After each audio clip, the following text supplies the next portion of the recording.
70 years. 7 decades of blazing guitars, wild voices, and chords that shook the world. Rock and roll didn't begin with a single song. It began with a wave of sound that changed everything.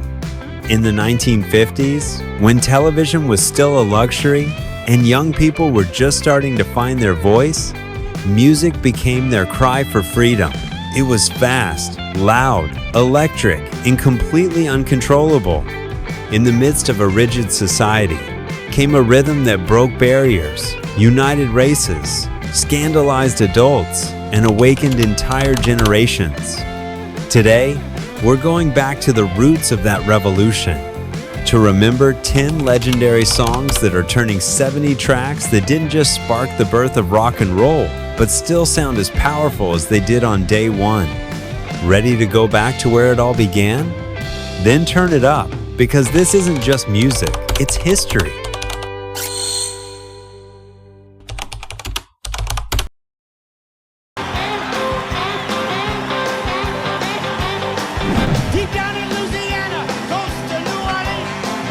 If rock and roll had to be summed up in one song, it would probably be this one. Johnny B. Goode isn't just a classic, it's the DNA of the genre. From its iconic opening riff, so powerful, it sounds like it's revving an engine to its relentless rhythm. Chuck Berry gave rock its sound, its attitude, and its rebellious spirit. The story of Johnny, a humble kid with a guitar and a dream, is also the story of thousands of young people who found in rock a way to escape, to shine, to exist. But the most amazing part is, Johnny was Chuck. The song is part autobiography, part struggle, part aspiration, born in a time when the music industry was still deeply unequal. With Johnny B. Goode, Berry didn't just put the electric guitar at center stage, he turned it into a symbol of power, identity, and youth.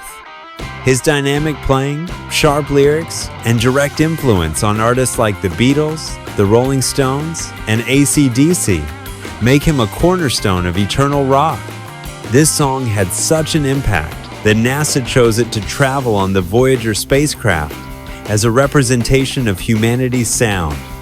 Yes, Johnny B. Goode was literally launched into space. And that says it all. When the world wanted to show what music is, it chose Chuck Berry playing like no one else ever has.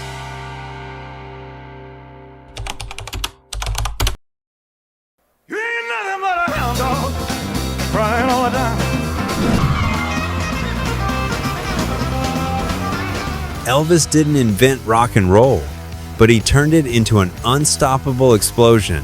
And with Hound Dog, he didn't just bring it to every corner of the world, he transformed it into an act of pure on-stage rebellion.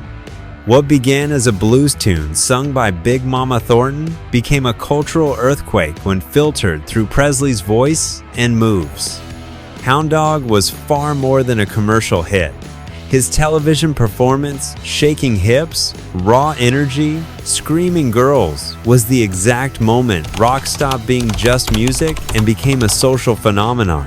The backlash came hard. Conservatives were outraged, and the rest simply couldn't look away. Elvis's version is aggressive, rhythmic, almost punk for its time. He doesn't just sing, he attacks each line, spits the lyrics with fury and desire. Scotty Moore's guitar keeps pace, laying down a rhythm no one expected from a white boy. It was a slap in the face to the status quo, a break from so-called good manners. Hound Dog helped tear down racial and moral barriers in a country still living in black and white. It was provocation, freedom, rhythm, and sexuality all in one explosive blast. And even after nearly 70 years, the wild energy of that original recording still hits like a punch to the gut.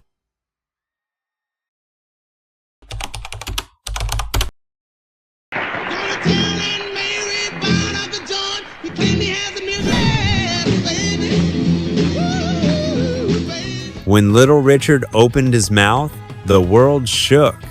With Long Tall Sally, he unleashed one of the most frenzied, visceral, and explosive performances in rock and roll history. His voice was a whirlwind, a scream of freedom that blew out speakers and made bodies tremble. If Chuck Berry put the guitar front and center, Little Richard was all voice, all fire. Long Tall Sally needed just a few minutes to shake the walls. The drums raced, the piano galloped, and over it all, Richard roared like his life depended on every note. He wasn't singing to please. He sang like rock was a sacred mission, like his energy could set everyone free. The song, with its chaotic story and unstoppable rhythm, shattered expectations of what a pop song was supposed to be. In an era of sweet ballads and smooth harmonies, this was pure dynamite. It was rebellion in stereo. It proved that rock didn't have to be polished. It could be raw, fast, and untamed. That's why artists like Paul McCartney, Mick Jagger, and James Brown called him their hero. Because Little Richard didn't just sing rock and roll, he was rock and roll. And Long Tall Sally is the ultimate proof that sometimes all you need is a wild piano, a band on the edge, and a scream that doesn't ask for permission. Well, that'll be the day when you say goodbye. Amid the frenzy of the 1950s, Buddy Holly arrived with something different. Control, melody, vision. That'll Be the Day wasn't a scream like Richard's or an avalanche like Berry's. It was a calm declaration with a tight smile and a perfectly tuned guitar. And yet, its impact ran just as deep. Buddy Holly brought structure, harmony, and the modern idea of a rock band. With the Crickets, he laid the groundwork for everything that came after. 2 guitars, bass, drums, original songs, and a compact sound. It was a simple formula, but a powerful one. So powerful, in fact, that bands like the Beatles took notes from the very beginning. In fact, the name The Beatles was directly inspired by the Crickets. That'll Be the Day has that irresistible mix of rhythm and tenderness, of confidence and vulnerability. Holly's voice wasn't the strongest, but it carried a raw honesty that connected instantly. He didn't need to exaggerate anything. He was just a kid with glasses, a Fender Stratocaster, and something true to say.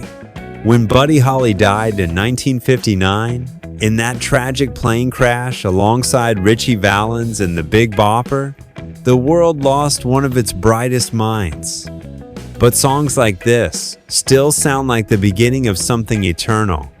Because Holly wasn't just a pioneer, he was an architect of the future.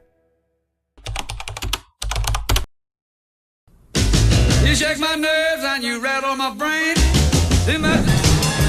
Girl, just let me love you like a lover should. If rock and roll had a human form, it would probably be Jerry Lee Lewis slamming a piano with his elbows. Great Balls of Fire is one of the wildest, most incendiary songs to come out of the 1950s. It sounds like chaos, desire, a madman having the time of his life on stage and dragging everyone along with him. Jerry Lee didn't sing, he exploded. He didn't play, he attacked the piano like it was part of his body. In this song, everything is excessive, the speed, the intensity, the frenzy. And even if his voice didn't have the range of others, like Elvis or Little Richard, his attitude made up for all of it. It was pure sonic adrenaline wildness with rhythm. Great Balls of Fire was a scandal from day one. Its implied sexual energy, breathy vocals, and bad boy grin, everything about it felt like a direct challenge to the rules. And that's why it worked. In an era of moral repression, Jerry Lee was a bomb no one could defuse. And like any true pioneer, he lived on the edge. His career saw highs, lows, and controversy. But this song, short and explosive like a firework, remains one of the most intense and electrifying moments in rock history, a blaze that still hasn't burned out.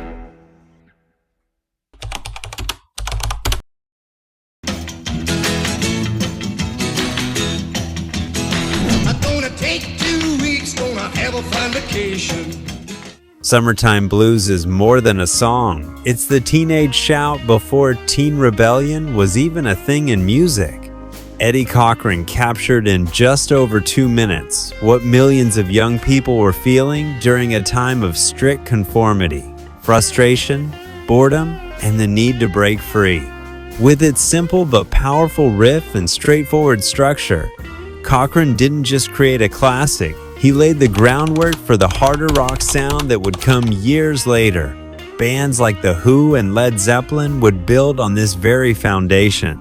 It all started here with a teenager fed up because he couldn't do what he wanted. The lyrics couldn't be more direct.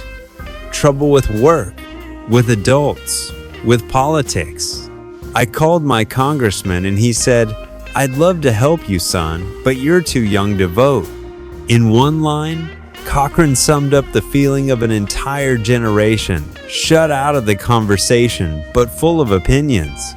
And he did it without shouting. With a fresh, laid-back voice, Eddie Cochran became the voice of a youth that refused to stay silent. He died far too young, but left behind songs like this, songs that still feel like anthems every time someone feels trapped by rules they didn't choose and can't understand.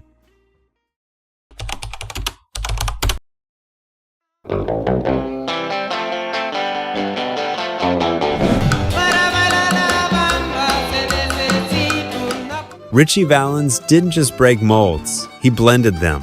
With La Bamba, he electrified a traditional Mexican folk song and turned it into a rock and roll landmark. At a time when Latin music had no space in the English-speaking industry, Valens opened a door that's still open today. What's incredible is that Ritchie was only 17 when he recorded this song. His voice, his energy, his guitar, everything sounded authentic and fresh. It wasn't a forced adaptation, it was a real bridge between cultures, a celebration of his roots poured into the most modern rhythm of the moment. La Bamba was a quiet revolution, no shouting, no provocation, but a clear identity. While others stirred controversy, Ritchie Valens proved you could change history with elegance, rhythm, and pride. His success was brief but massive, and when he died in 1959, the world lost an artist who was only beginning to show what he could do. Even so, his legacy didn't fade. La Bamba remains one of the most covered songs of the 20th century, and the perfect symbol of how rock and roll could be mestizo, multicolored, and global from the very first chord.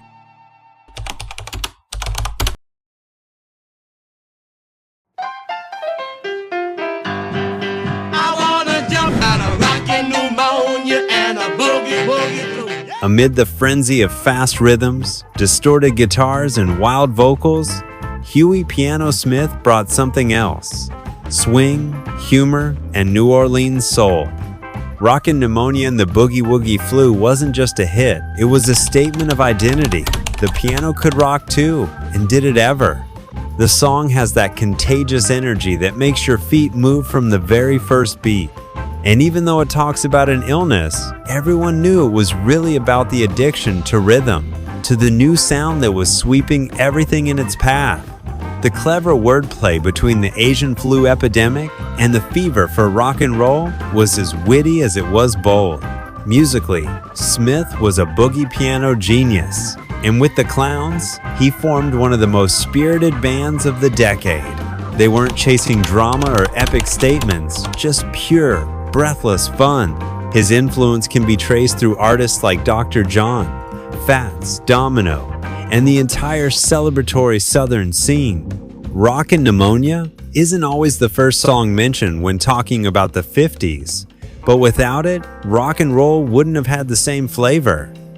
It's a reminder that this music was also about parties, laughter, sweat, and joy shared loud and proud.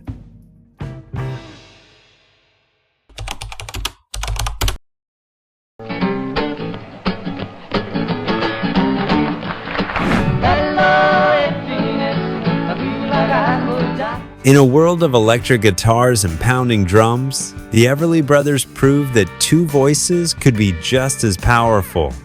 Bye Bye Love was Dawn and Phil Everly's debut, and with it, they didn't just enter the rock and roll scene, they transformed it forever with their flawless harmonies.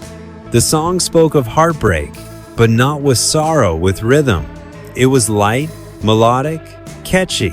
An acoustic guitar kept the beat while two voices wove together like they were one. What they did was technically complex, but they made it sound effortless.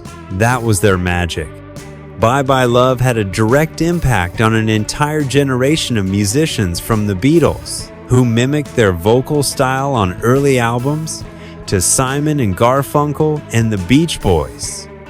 Wherever you hear two voices singing in harmony with emotion, you can feel the Everly Brothers' influence.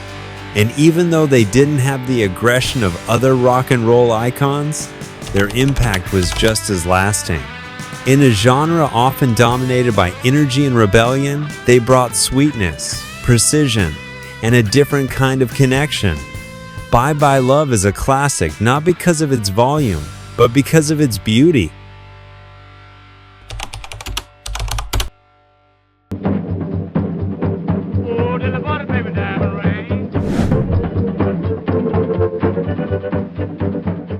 If rock and roll is rhythm, Bo Diddley was its heartbeat. With his self-titled song released in 1955, he created one of the most influential rhythmic patterns in modern music history, the Bo Diddley beat, a cadence that has crossed genres, decades, and continents. The song sounded like nothing else at the time. It was hypnotic, repetitive, and bold. Bo didn't need more than one chord, an unrelenting beat, and an attitude to make his mark. While others showed off their virtuosity, he showed off style, and the world got it instantly.